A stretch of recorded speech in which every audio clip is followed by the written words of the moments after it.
सुतल राम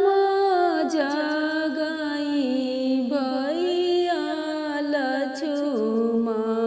उठी भैया भैले बिनुसार उठी भैया भैले बिनुसार चली चली भैया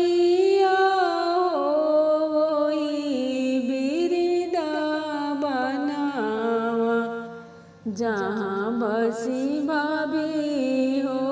हमार जहाँ बसी भाभी हो हमार एक बने गईनी दोसरे बना हो गईनी तीसरे परेला बलुआरे तीसरे परेला वही बलुआरे तावा में दुई रे बालकावा झारी पोछली हानि हो उठाए झारी पोछली हानि हो उठाए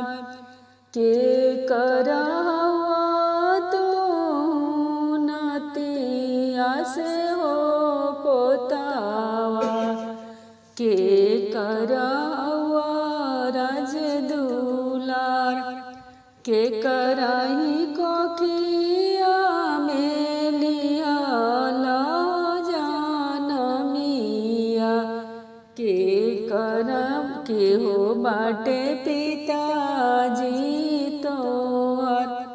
राजा दशरथ जी के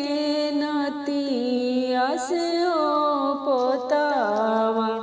लक्ष्मण के हामी राज दुलार लक्ष्मण के हामी राज दुलार सीताराम